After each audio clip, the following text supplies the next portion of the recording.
The boy's legs had never taken a single step. Doctors said it was impossible. But in less than a week, she, the woman everyone overlooked, made the impossible happen. And when his father saw it with his own eyes, the room fell silent. The first time she stepped into the mansion, her footsteps were soft but steady, carrying the quiet dignity of someone who had known storms. In the bright marble hallway, a tall man in an expensive suit stood stiff, arms crossed. His name was Richard, a millionaire known for power, control, and skepticism toward anyone new in his home. His eyes moved past her quickly, almost dismissively, as though she were just another name on the payroll. But in the room behind him lay his son, Daniel, 10 years old, beautiful brown hair, eyes filled with wonder, but legs that had never once obeyed him. Wheelchairs, braces, endless therapy, nothing had worked. Doctors had said the words that broke Richard's heart. He will never walk. She introduced herself simply as Grace. No boasting, no long resume, just a nod, a smile, and a glance toward Daniel that lingered a little longer than most. From the moment they met, Daniel felt something different. Grace didn't look at him with pity. She didn't rush to adjust his chair or tell him what he couldn't do. Instead, she got on the floor with him, eye level, and asked the smallest of questions. "Do you like to play?"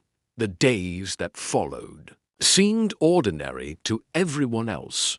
She prepared his meals, tidied his room, and kept a quiet presence. But when no one was watching, she began to work small miracles. She encouraged him to push against her hands. She lifted him, only to let him feel the weight of his own legs beneath him. And always she told him stories of children who climbed trees, ran through rain, and chased sunlight across open fields. Stories so vivid that Daniel began to see himself in them. Richard, from a distance, thought it was harmless until the morning everything changed. That day, sunlight poured through the living room window. Grace lay on her back on the rug, holding Daniel above her in a playful airplane pose. His laughter was so free, so alive, that it drew Richard into the room without him realizing it. Then Richard's breath caught.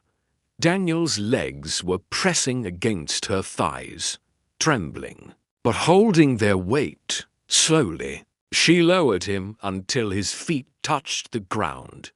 His knees shook. Grace steadied him with only her fingertips, and then, as if the air itself was holding him up, Daniel took one step, then another.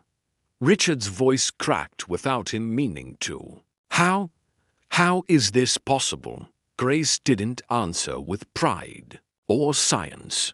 She simply smiled and said, "Sometimes. Belief is the first muscle you have to strengthen." In that moment, Richard understood. She hadn't just trained his son's legs, she had trained his spirit. She had given him what all the therapy in the world could not: the courage to try. The news spread quickly through the household. Staff who had worked there for years gathered in the hallway, tears in their eyes, as Daniel walked the length of the room into his father's arms. Richard knelt, holding his boy tight. "You've done more for him in 1 week than I have in 10 years, he whispered. Grace's reply was simple, but it would stay with him forever. Never underestimate the power of quiet hands and patient hearts. From that day forward, the house felt different. The marble halls didn't just echo with footsteps, they rang with hope. And as for Grace, she never asked for thanks or recognition. She just kept showing up, with the same quiet steps that had changed everything. Asterisk some. Heroes don't wear uniforms or stand in the spotlight. Some heroes are the ones who walk into our lives quietly and leave us standing taller than we ever thought we could. Where are you watching from today? Share your thoughts below. And don't forget to subscribe for more stories that prove miracles can begin with the smallest acts of love.